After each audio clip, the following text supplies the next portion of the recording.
은혜로우신 아버지 하나님, 오늘 이 아침에 저희들이 주님 앞에 모였습니다. 태풍이 지나갔고 홍수가 있었고 많은 피해가 있고 또한 많은 어려운 일들이 겹쳐 있지만은 어제 우리는 주의를 거룩히 지키며 조용한 가운데서 평화로운 가운데서 주께서 우리에게 주신 거룩한 성전 안에서 예배드리기도 하고 또 그 예배를 위해서 봉사하기도 하고 성도의 교제를 나누며 하루를 은혜스럽게 지냈습니다. 그리고 한밤을 쉬고 이제 다시 세상을 향하여 나가려고 하는 이 시점에서 우리들이 주님 앞에 모였습니다.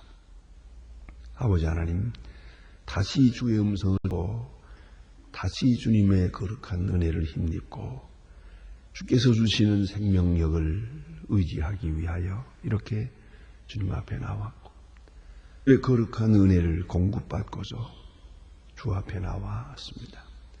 하나님 아버지, 이 시간이 있도록 허락하시고 은혜 주시고 건강 주시는 그 놀라운 은혜를 진심으로 감사하옵나이다.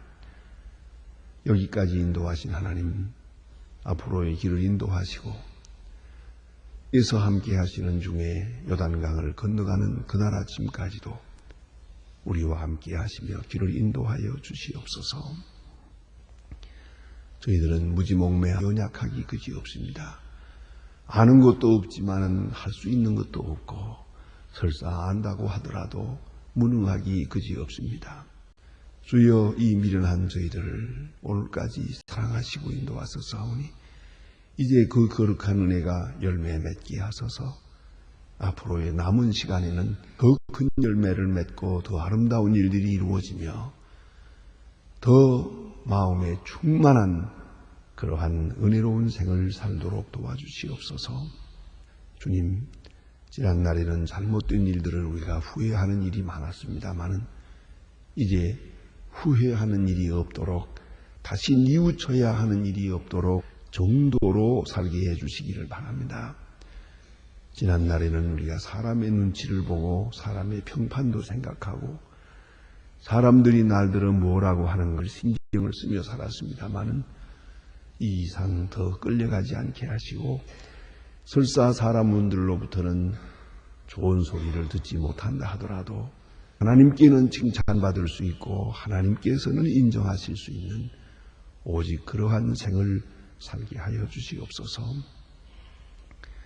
세상 사람들 앞에서는 이렇다 하게 한 사람이 못 된다 하더라도 하나님께는 성공하게 하시고 세상에는 큰 일을 못했다 하더라도 하나님의 사업을 위한 크고 위대한 역사를 이루며 살아갈 수 있는 남은 해가 되게 하여 주시옵소서. 자비하신 주여, 오늘도 내 말씀이 능력 있게 전해지게 하옵소서. 이 말씀을 듣는 모든 사람이 구원받게 하시고 방송을 통하여 문서를 통해 전해질 때 주의 귀하신 뜻이 이 땅에 이루어지기를 바라며 주여, 이 말씀을 통하여 모든 어두운 세계가 물러가고 하나님의 밝은 빛이 이 땅에 임하옵소서. 복음 전파를 위해서 몸과 마음 정성 진실을 다하는 주님의 일꾼들에게 하나님이여 크고 놀라운 은사를 더하시사 주께서 복 내리시고 은총을 더하소서. 분명히 저희 교회가 교회된 귀한 사명을 충실히 감당하게 도와주시옵소서. 소망의 식구들 봉사할 때마다 기쁜 마음으로 하고 주를 섬길 때마다 그 마음에 은혜와 사랑 복이 충만케 하여 주시옵소서. 소망의 가정들 또한 귀한 자녀들 하나하나 다 돌보시고 오늘도 눈동자와 같이 지키며 주의 귀한 자녀들로 믿음을 계승하고 거룩한 유업을 계승할 수 있게 도와주시옵소서. 하나님 아버지, 이 날 진리 위에 세우시고 공의가 하수같이 흐르게 하시고 사람들의 권모술수나 정치적 수단은 다 물러가고 그대로 무산되게 하시고 하나님의 진리와 그 의 땅에 나타나게 하옵소서. 나라를 바로 세우겠다고 했습니다마는 진실이 없고 모두가 저 나라를 사랑한다고 자기 사랑이 더 앞서 있는 것을 보며 우리 모두가 마음 아프게 생각합니다. 간절히 기도하옵는 것은 믿음으로 행하고 진실이 행하여서 이 나라, 이 경제, 정치, 문화, 교육 모든 일이 하나님의 거룩한 능력과 지혜 안에 있어지기를 기도하옵나이다. 주여 이 나라를 불쌍히 여겨주시옵소서. 더 이상 표류하지 않게 하시고 밝은 길을 찾아서 정로로 행하게 하시옵소서. 온 국민이 정직하고 성실하고 그리고 검소하고 서로 돕는 아름다운 하나님의 백성으로 나타나 주시옵소서. 저 북녘 땅에도 소속히 철회장막을 거두어 주시고 흑암과 고통과 억압과 굶주림에서 소속히 벗어나게 하여 주시옵소서. 영양실조로 죽어가는 아이들, 굶어 죽는 사람이 더 이상 없게 하시고 감옥에서 주의 이름을 부르며 기도하며 하나님 앞에 울부짖는 성도들의 간절한 기도를 오늘도 들어주시옵소서. 해외에 있든지 여행 중에 있든지 군문에 나가 있는 젊은이들 그리고 공부하는 자녀들이나 수험생들 하나하나 다 돌보시고 믿음과 건강을 주시고 밝은 마음으로 생각해 하여 주시옵소서. 특별히 병중에 있는 분들과 슬픔을 당한 가정들이 있습니다.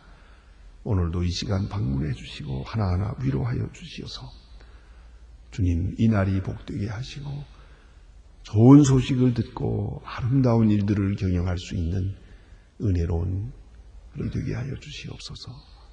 예수님의 이름으로 기도합니다. 아멘. 아멘.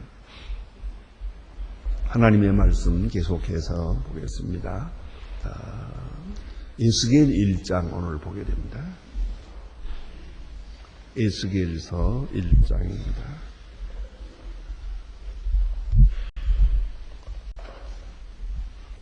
에스겔 1장 1절로부터 14절까지 보게 됩니다. 에스겔 1장 1절로 14절 지금 다 같이 한 목소리로 봉독하시겠습니다.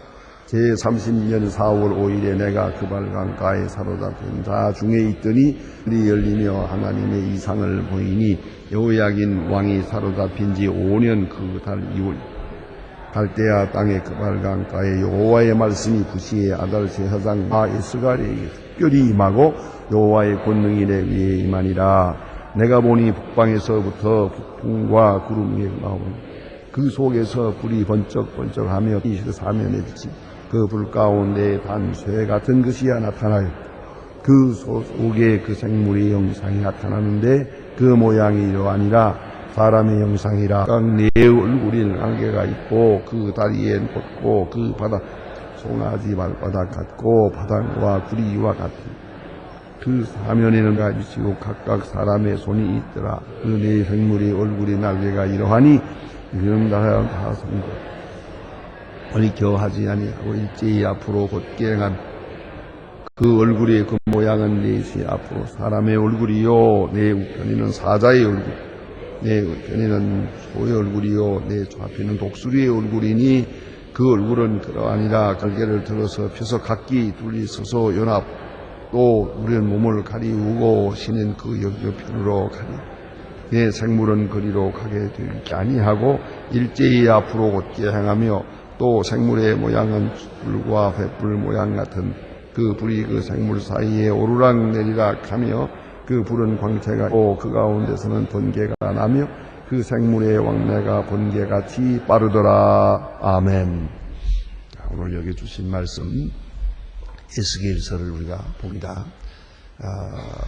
이스라엘과 이 유대 나라를 중심해서 생각해 볼 때 하나님의 선지자들은 바벨론 포로 이전에 그러니까 포로 되기 전에 너희가 어수속히 회개하고 돌아오라. 그렇지 아니하면 큰 환난을 당하게 될 것이다. 그런 포로 이전에 바벨론 포로라고 하는 엄청난 사건에 대한 예언, 그걸 저 앞에 내다보면서 재촉하는, 회개하고 이런 어려움을 당하지 않도록 하라고 하는 그런 포로 이전 메시지가 있습니다.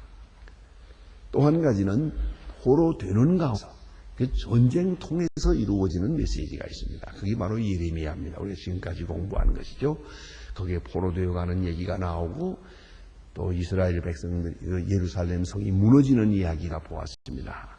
그때에 그들은 이런 그 큰 재난, 이런 징계를 받으면서 어떤 모양으로 그들은 응답하고 반응을 했는가, 그런 걸 우리가 공부하게 되었습니다. 그러니까 포로 중에 있는 메시지고요. 또 하나는 포로 된 다음에 포로되어 바벨론으로 가라. 지금 가 있는 그 포로된 그 사람들 속에서 또 하나님의 메시지가 주어집니다. 이것은 놀라운 복음입니다. 하나님은 참 이런 의미에서 끝까지 저들을 놓지 않습니다. 하나님의 본심이 어디 있는가를 우리가 알 수 있습니다. 환난도 징계도 그리고 포로되어가는 이 사건까지도 하나님 거룩하신 능력 가운데서 하나님의 사랑의 인환으로 그 섭리 중에 이루어졌다는 것을 우리가 생각해야 합니다. 여러분, 이 포로된다고 하는 사건은 절망적인 겁니다. 예루살렘이 불타 없어지고 성이 불타고, 생각해 보세요. 그리고 성이 다 무너지고, 그리고 성경에 있는 말씀처럼 이 시온산은 여호들이 아주 여호들이 오르내릴 만큼 그 적막한 그런 아주 폐허가 되고 말았다 이 말입니다. 그 예루살렘은 이렇게 폐허가 됐고 많은 사람 다 죽었고 또 젊은 사람들 쓸만한 사람은 수만 명이 그대로 바벨론으로 포로되어 갔단 말이에요. 포로된다고 하는 것은 한번 포로되어 가면 노예가 되고 노예가 되고 나면 팔려갑니다. 한데 모여 있는 게 아닙니다. 집집마다. 옛날 로마 사람 군대가 나가서 전쟁을 하고 돌아올 때 전리품을 가져옵니다. 그러면 그 나라에 가서 보화, 쓸만한 물건들을 다 가져옵니다.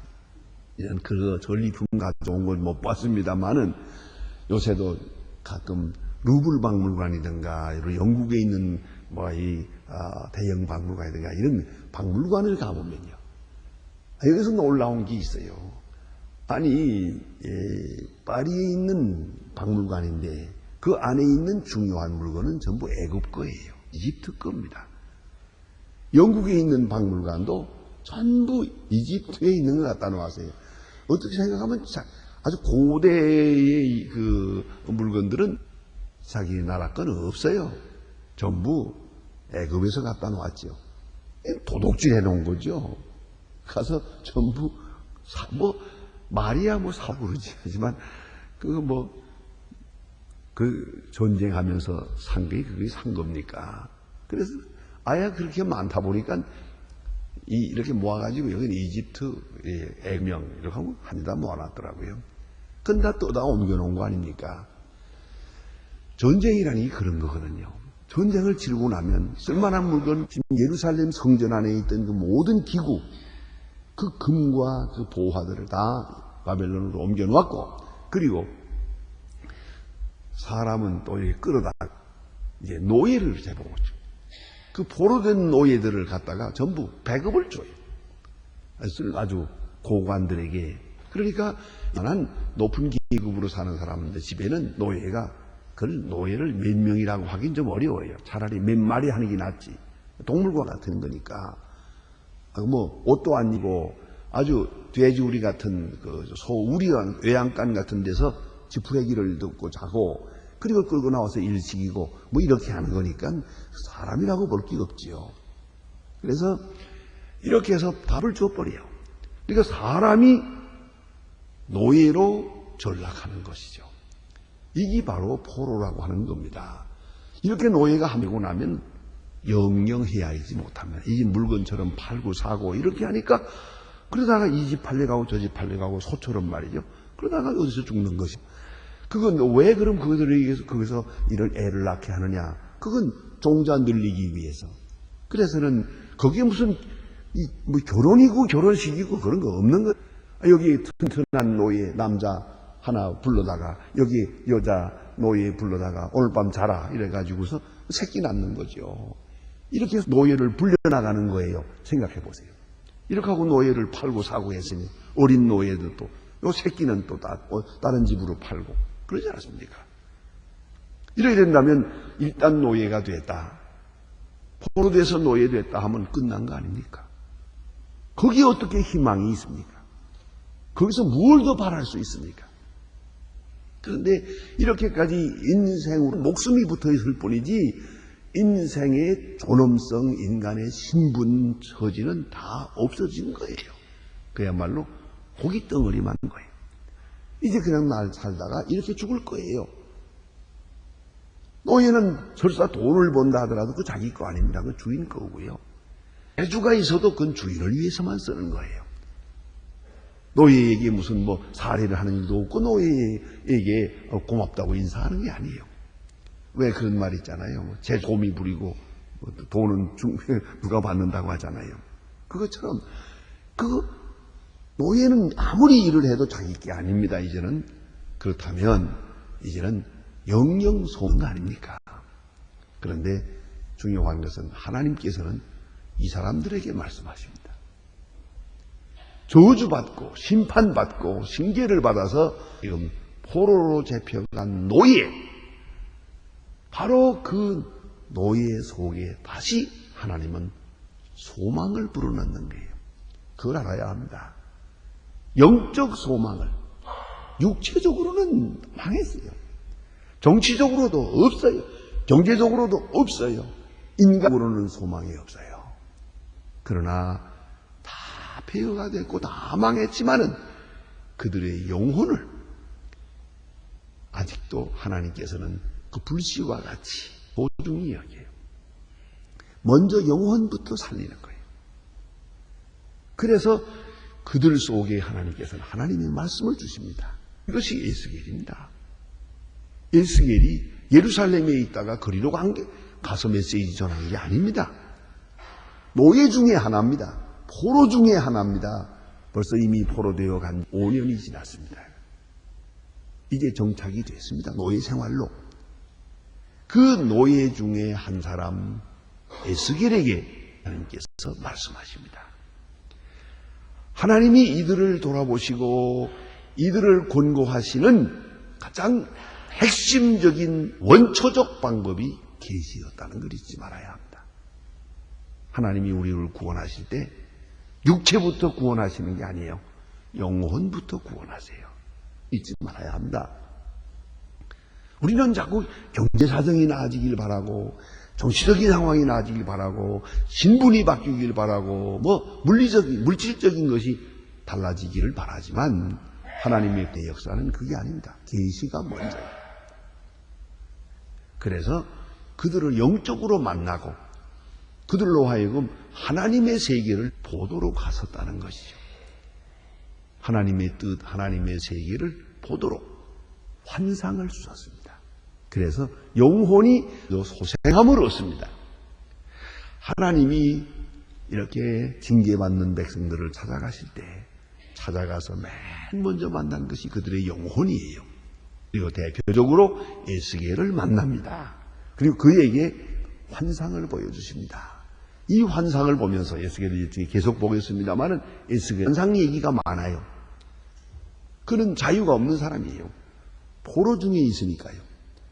그런데 이 노예 중에 있는 이 사람에게 환상입니다. 환한 세계를, 영적 세계를 봅니다. 이건 역사 전체를 대표하는 것입니다. 오늘 본문에 이제 보는 이 얘기만 하더라도 네 영물을 보게 됩니다. 이 네 영물은 다 건너뛰어서 요한계시록에 나옵니다. 그러니까 이것은 시간적으로 볼 문제가 아닙니다. 우리 인간과 하나님과 만나는 그 만남의 관계, 하나님의 세계를 우리에게 보여줄 때 말씀으로 논리적으로 보여주기도 하지만은 우리가 지금 말하고 있지 않습니까? 여기는 말이 있고 이건 논리가 있습니다. 그러나 환상이라는 것은 하나의 그림입니다. 그림으로 보여주시는 겁니다. 여러분 감상을 어떻게 하십니까? 혹은 조각품이라든가 이런 걸 감상할 때 말입니다. 예술품을. 그건 분석적으로 볼 문제가 아닙니다. 저는 언젠가 한번 오래전입니다. 시카고 미술관에 갔을 때 이렇게 아주 굉장히 큰데요. 이 방 저 방 몇 시간을 돌아봐야 되는데 어느 방에 들어갔는데 그 반 한 면 전체를 노랗게 칠하고 그리고 많은 이렇게 아주 현란하게 그림을 이렇게 그려놨는데 도대체 이해할 수가 없어요. 그래서 제가 거기에 있는 안내원에게 물어보았습니다. 좀 미안하지만 저는 이게 좀 부족해서 잘 모르겠는데 이 뜻이 뭐예요? 도대체 여기 보니까 제목도 없는데 이거 도대체 그림이 무슨 그림이요? 하고 물어보았습니다. 했더니 그분 얘기가 나더봐요. 이쪽의 문을 딱 열고 들어올 때 탁 볼 때 뭘 생각했느냐고. 그래서 내가 와 생각했다고 그랬지요. 그랬더니 그것이 제목입니다. 그러더라고요. 척 보면서 와 하고 느꼈으면 그게 바로 이 그림이에요. 그걸 주자는 거예요. 그걸 우리에게 그게 바로 내용이에요. 그게 내용이에요. 끔찍하다 느꼈으면 끔찍한 게 내용이고 아름답다 하면 아름답다가 내용이에요. 우리는 자꾸 분석적으로 논리만 이해하려고 합니다. 그러나 그렇지 않아요. 중요한 지식은 종합적이에요. 이걸 아셔야 됩니다. 여러분 보세요. 조그마한 아이들, 어린 아이들은 할아버지 할머니를 좋아해요. 할아버지 할머니를 잘 위해 주니까 할아버지 할머니는 아이를 때리지 않잖아요. 그러니까 좋아하는데 그러나 얘들은 지금 할아버지 할머니 얼굴을 어떻게 보고 있습니까? 자들은 지금 세상에 제일 예쁜 분이 아버지 할머니예요. 지금은 조금 크면 얘기가 달라져요. 그땐 분석적으로 보거든요. 다른 사람하고 또 비교해 보거든요. 그러니까 왜 이렇게 쭈글쭈글한가 그러잖아요. 할머니 왜 허리가 꼬부러졌나? 왜 할머니 손은 이런가? 이렇게 나온다고요. 좀 크기 시작하면은. 그러나 어렸을 때는 그거 아니에요. 오로지 사랑. 나를 사랑해주는 하는 그 시각에서 할머니를 보는 거예요. 사랑밖에는 보질 않아요. 그렇기 때문에 가장 아름다운 것이에요. 그러니까 이런 생각하면 됩니다. 성경에 나타나는 계시적 사건들, 이 계시적 내용이라는 것은 한 폭의 그림입니다. 이런 생각하면 됩니다. 그림으로 보여주신 거예요. 그림책으로 보여주신 거예요. 이거는 어느 부분에서 분석적으로 볼 것도 있겠지만 이거는 통합적으로 보아야 되는 것이에요. 라는 이런 것이 있습니다. 우리 이 계시를 받고 있는 이 대상에도 문제가 있습니다. 여러분 이렇게 건강할 때고 젊었을 때는 모든 것을 누구로 이해합니다. 그래서 이 성경을 읽을 때도 그렇고 뭘 봐도 그렇고 다 이렇게 합니다만은 병들었을 때 지금 막 숨이 넘어갈 때 정신이 오락가락할 때 그때는 그게 그 논리적인 것이 필요가 없어요. 저는 지금도 기억합니다만은 언젠가 한번 오래전에 병원에 입원해 있는 어떤 여집사님을 제가 이제 신방을 갔던 일이 있습니다. 이제 목사님하고 이렇게 몇 사람 같이 좀 어렵다고 그래서 갔는데 들어가자마자 문을 딱 여는데요. 누워있던 환자가 벌떡 일어나요. 앉아서 남편도 있고 그게 뭐 다 이렇게 둘 다 가족들이 있는데도 불구하고 손을 이렇게 내밀고요. 저를 끊어 안는 거예요. 누구도 말릴 수가 없어요. 이거는요. 왜 그래요? 제가 거기에 도착하기 직전에 꿈을 꿨대요. 그렇게 굉장한 꿈을 꿨대요. 아니 구름을 타고 예수님이 오셔야지 이 사람이 꾼 꿈은 구름을 타고 목사가 왔대요. 그래 구름을 타고 오시는 분을 봐서 아이고 목사님 하는데 문이 열렸대요. 그러니까 이거야 누구도 못 말리는 거죠. 자, 여러분 이걸 아셔야 돼요. 많은 논리적인 얘기, 철학적인 얘기가 중요하요. 그렇게 병이 있어서 오락가락 할 때는요.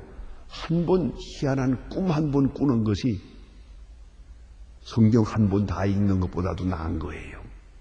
그걸 알아야 돼요. 그래서 성경에는 환상적인 거 있는 거예요. 특별히 이 요한계시록 같은 것은 많은 환란 중에 있어요. 지금 순교 직전에 있어요. 많은 사람들이 순교하고 있어요. 이런 사건이 있을 때 그들에게 종합적으로 환상을 보여주셨어요. 그게 바로 요한계시록입니다. 그렇기 때문에 사람은 어렸을 때 그림책 좋아하고 죽기 전에 그림책 본다는 거예요. 그게 바로 환상이에요. 그리고 오늘 이 환회에 있는 사람들에게 긴 말로 논리적으로 설명하지 않았어요. 아주 신비로운 환상을 보여주었어요. 그리고 환상을 통해서 그 그림을 통하여 내가 너를 사랑한다. 내가 너와 함께하고 있다. 항상 너와 함께 있다. 다시 너를 일으킬 것이다. 하는 메시지를 주시고 있단 말입니다. 오늘 본문에 보면 여기에 내 영물에 대한 얘기가 있어요. 이 영물을 사람들이 이 성경을 읽으면서 그림으로 그려보려고 애를 썼어요. 자세히 읽으면서 여기에 이런 얼굴이 사자의 얼굴이 사자 그리고 또 여기 뭐 소가 있다니까 소도 보고 날개가 있다니까 날개가 뭐 오리를 가리우고 뭐라고 하는 걸 이걸 그대로 한번 그림을 그리는 거죠. 그 그림 많습니다. 이거 그림 그린 거. 이게 그려놓은 그림들이 미술관 많아요. 옛날 신앙이 참 좋은 분들이 이 성경을 보면서 내 영물을 이대로 그려보려고 했어요. 제가 지금 제 소재실에 있는 그 사진입니다. 그것도 그림인 그림이지만 그림을 제가 찍어온 건데요. 그것은 스투트가르트라고 하는 독일에 있는 그 미술관에서 본 그림인데 이건 아주 루벤스의 유명한 그림입니다. 그런데 500년 전 그림인데 마태, 마가, 누가, 요한, 바울 이거 그린 거예요. 마가, 누가, 요한 이 네 사람을 차례차례 그림을 그렸는데 전부 계시받는 그림이에요. 지금 성경을 쓰고 있는 거, 계시를 받아서 성경을 기록하고 있는 그 장면을 이렇게 그림을 아주 이렇게 잘 상상으로 그렸는데 마태는 정말 마태 같고 누가는 누가 같고 그래요. 근데 중요한 것은 마태가 이렇게 그림 있는데 마태 바로 뒤에는요 사자가 어렴풋이 이렇게 보이고요. 마가 뒤에는 소 한 마리가 어렴풋이 이렇게 보이고요. 누가 뒤에는 어린아이가 이렇게 보입니다. 환상이 보이고요. 바로 요한 뒤에는 독수리의 얼굴이 보입니다. 이것은 어디까지나 화가가 그렇게 상상을 한 겁니다. 그러나 이 성경을 보면 우리가 네 가지로 나죠. 성경책이 네 가지로 나타나요. 마태, 마가, 누가, 요한. 근데 그 성격이 마치 이 영물과도 같아요. 사자, 왕과 같이 예수님의 모습을 그렸고 또 아주 일하는 일꾼으로 소처럼 그렸고 또 그런가 하면 아주 온자한 인간으로 가장 휴머니즘이 잘 나타나는 곳이 누가복음이에요. 예수님의 휴머니즘 그리고 예수님의 초월성, 선제성 이런 것이 제일 가장 나타나는 것이 요한복음이에요. 그 독수리라 높은 뜻이니. 자 이렇게 해서 이렇게 우리가 같이 생각해 볼 수가 있는데 오늘 본문에 보면 이렇게 네 영물로 보여줘요. 사자, 사람, 또 소, 독수리 모양으로 나타났대요. 이런 그림을 보여주었어요.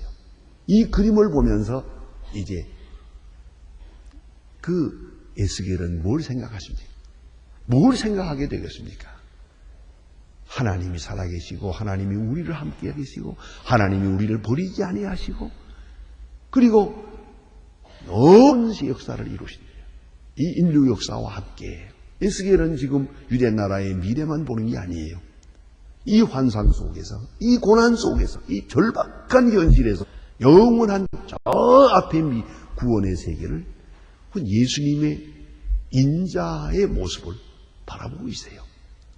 어쩌면 예수 자신도 분석적으로 이 뜻을 다 해석할 수가 없었을 거예요. 그러나 그는 이렇게 기록하고 있어요. 이제 우리는 비로소 그걸 알 수가 있게 되는 것입니다. 기도하십시다.